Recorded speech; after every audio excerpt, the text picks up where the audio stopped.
Sir mineral conference हुई, trillions billions, I mean मेरे जैसे एक आम सहाफ़ी के लिए तो the numbers are so big कि मुझे तो मालूम ही नहीं है। मैं अगर गलत कह रही हूँ तो मुझे आप प्लीज़ करेक्ट कर दीजिएगा। पीडीएम की हुकूमत भी जिन दिनों में ख़त्म हो रही थी तब भी हमने इन मिनरल्स के बारे में सुना। इस वक्त कानून साजी भी की जा रही है।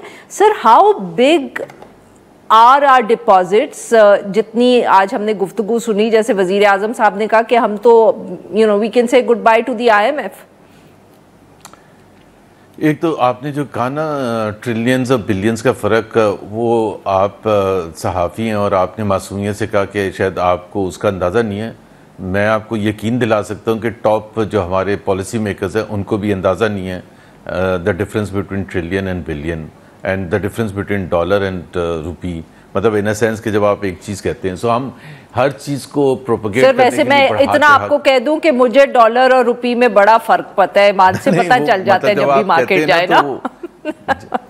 जब कोई हमें बता रहा होता है कि इतनी सरमायाकारी आ रही है तो हाँ जी। एक साहब ने बताया मुझे कि जी पता नहीं $500 बिलियन, तो मैंने कहा नहीं $500 बिलियन नहीं हो सकते। तो उन्होंने कहा नहीं $500 बिलियन है। मैंने कहा रुपीज़ होंगे, अगर वो भी बहुत बड़ी बात है। Anyways coming back to the point कि जो आपने कहा कि हमारे पास क्या इतने ज़खायर हैं, no one knows about it कि उसकी क्वांटिटी और उसको आप क्वांटिफाई करने की अगर कोशिश करें।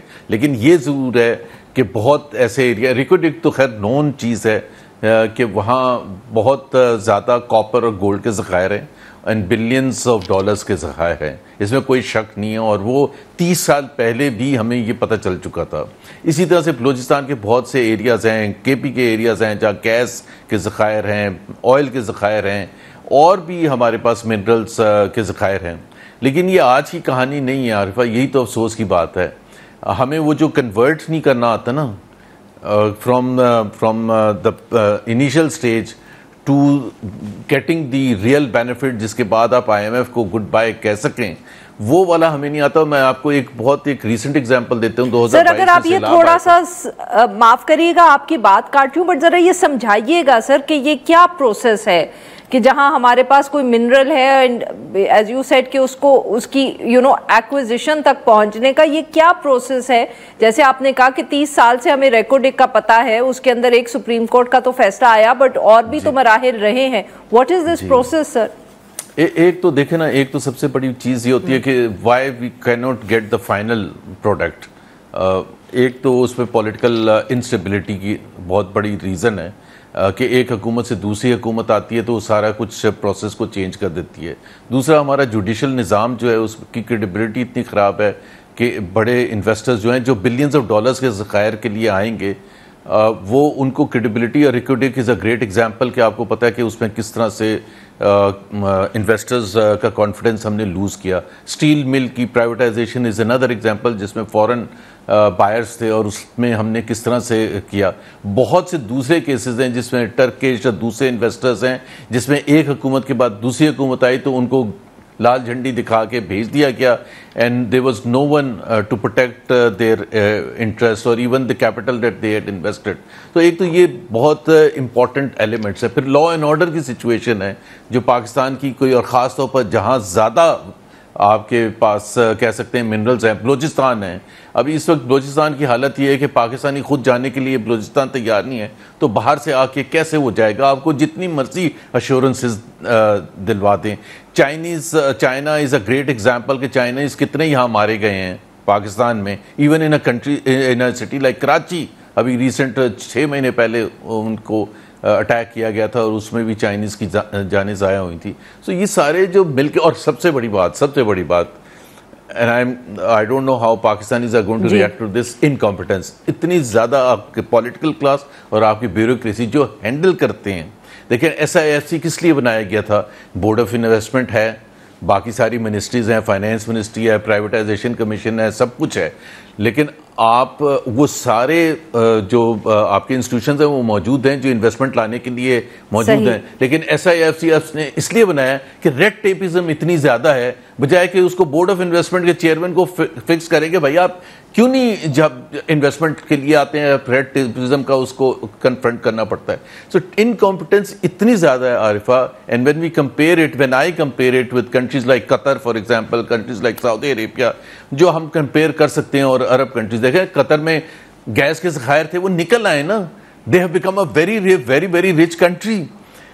ऑयल कब ज़खायर महसूस किए गए थे सऊदी अरेबिया में? माफ करिएगा आपकी बात यहाँ काट रही हूँ, बट जुबैर साहब मतलब कि पाकिस्तान में क्या हम ये कह सकते हैं कि हमारे पास उस किस्म के ज़खायर हैं कि हम गल्फ ममालिक के साथ अपने आप को कंपेयर करें या मवाजना करें? नहीं, ज़खायर तो देखें ना, $100 के भी उसके ज़खायर को निकालना ज़रूरी है। मैं ये नहीं कह रहा कि मैं कंपेयर करूँ कतर के गैस के ज़खायर के बराबर, बट पहले वो एक सीरियस तरीके से एफर्ट होते हुए तो देखना चाहिए। जब CPEC बना था 2013 में और मैं उसकी मिनिस्ट्रियल कमेटी का हिस्सा था, तो वो जब उनका फर्स्ट मिनिस्ट्रियल कमेटी आई थी अगस्त या सितंबर 2013 में, तो हमने सुबह से शाम तक बिल्कुल ऐसे ज़खायरी का जिक्र किया था, और चाइनीज़ डेलीगेशन के हेड हमें बाद में शाम को कह रहे थे कि ये आप इंतज़ार किस चीज़ का कर रहे हैं। सो ये तो हम कोई पहली दफ़ा तो नहीं महसूस हुआ। उसके बाद क्या हुआ?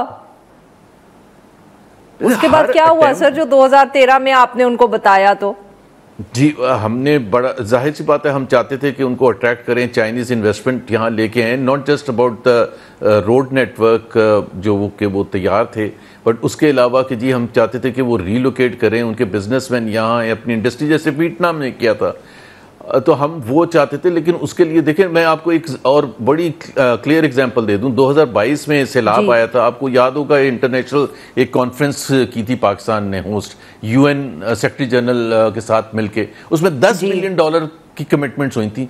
Not a Penney came. What, why? Because आप उनको वो जो कॉम्पिटेंस यहाँ से रिक्वायर होती है कि आपने वहां जाके ये बताना था कि ये प्रोजेक्ट हमने रिहेबिलिटेशन करनी है, फॉर एग्जाम्पल घर बनाने सिंध में, या हमने रोड नेटवर्क जो तबाह हो गया वो बनानी है, उसके लिए फिजिबिलिटी बनानी है, उसके लिए कॉम्पिटेंस चाहिए, उसके लिए प्रोफेशनलिज्म चाहिए।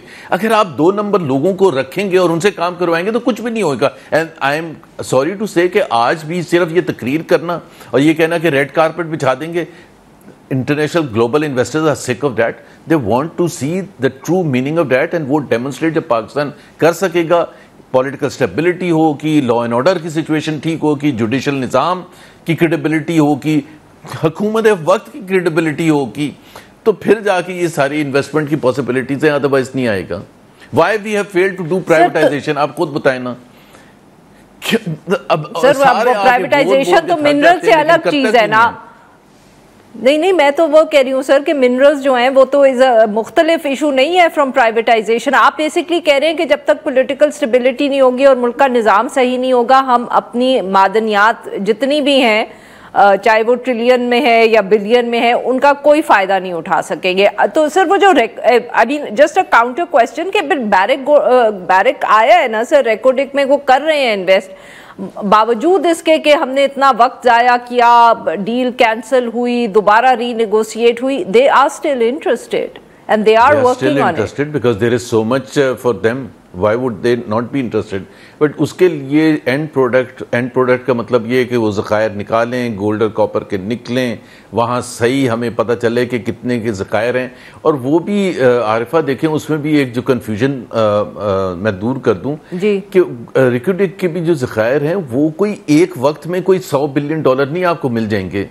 That will come over a period of time। जिस तरह एक कोयला के ज़खायर होते हैं, आप आहिस्ता आहिस्ता, थर कोल है, आप आहिस्ता आहिस्ता आहिस्ता करके निकालते हैं ना। आप ये थोड़ा ना कि $500 बिलियन के ज़खायर हैं तो आपको एक दिन में 500 बिलियन हो जाएगा और आप IMF को, खैर बात मेरे ख्याल है प्राइम मिनिस्टर को नंबर्स में थोड़ा सा कमज़ोरी है टू अंडरस्टैंड कि IMF को खैर बात कहने के लिए सिर्फ ज़खायर नहीं, आपको अपनी इकोनॉमी के जो बेसिक स्ट्रक्चर सेगमेंट्स हैं उसको ठीक करना है। आपने अपने टैक्स के निज़ाम को, आपने अपनी एनर्जी सेक्टर को, आपने अपनी पब्लिक सेक्टर एंटरप्राइजेस को, ये सारी चीज़ों को आपने ठीक करना है, एजुकेशन सिस्टम को, हेल्थ केयर सिस्टम को, फिर जाके कंट्री की इकोनॉमी सस्टेनेबल होती है। ये इस तरह से कि वहाँ से पैसा आ जाएगा, दोस्त ममालिक से आ जाएगा, इतने ज़खायर से इतना पैसा आ जाएगा, क्या मुल्क को बाकी काम नहीं करना? टैक्स सिस्टम नहीं ठीक करना, एग्रीकल्चर सिस्टम नहीं ठीक करना, क्रेडिट सिस्टम नहीं ठीक करना? सर वो तो वैसे ही ठीक हो रहा है ना, आप जाती कर रहे हैं सर, आप जाती करें, वो सब तो वैसे ही ठीक हो रहा है, क्योंकि आपको मालूम है कि इस हुकूमत के बहुत सारे काबीना के मेंबर्स कह चुके हैं that this is the last IMF pap. अच्छा, ये मैं आपको बता दूं, आपको याद होगा कि मियां नवाज शरीफ ने भी कहा कि हमने 2016 में खैरबाद कह दिया था IMF को, आपने सुना था ना, और IMF का प्रोग्राम के सक्सेसफुली कंक्लूड हो गया है, 2013 से 2016 में कंक्लूड हो गया था, और हम कह के चले गए थे, लेकिन नहीं, वो गलत कह रहे थे। 2018 में जो भी हुकूमत आनी थी, PTI की हुकूमत आई थी, 18-19 बिलियन डॉलर का करंट अकाउंट डेफिसिट था, वो कहां से पूरा होता? जाहिर है आपको IMF के पास, IMF is a separate structure. ये मैं आपको समझा दूं, IMF आप इसलिए जाते हैं कि आपके पास डॉलर्स की कमी होती है, दोस्त ममालिक आप इसलिए जाते हैं कि आपके पास डॉलर्स की कमी होती है, और अगर आपके पास वो डॉलर्स उतने ना हो बेसिक मिनिमम, तो आप डिफॉल्ट कर जाएंगे, इसलिए आप IMF के पास जाते हैं। अभी as of today, as we talk about it, आपके जितने भी स्टेट बैंक के रिजर्व्स हैं, they are entirely belonging to the दोस्त ममालिक, friendly countries like Saudi Arabia, UAE, China. अगर वो आज वापस ले लें तो कल आप डिफॉल्ट कर जाएंगे। ये है आपकी सस्टेनेबिलिटी ऑफ द इकोनॉमी। आज कोई इकोनॉमिस्ट इससे डिसएग्री करे कि जी आज अगर वो सारे दोस्त ममालिक का पैसा वापस हो जाए तो क्या पाकिस्तान सर्वाइव कर सकता है? 1 महीना नहीं कर सकता, बिकॉज पाकिस्तान के पास फिर $0 होंगे इनर रिजर्व्स।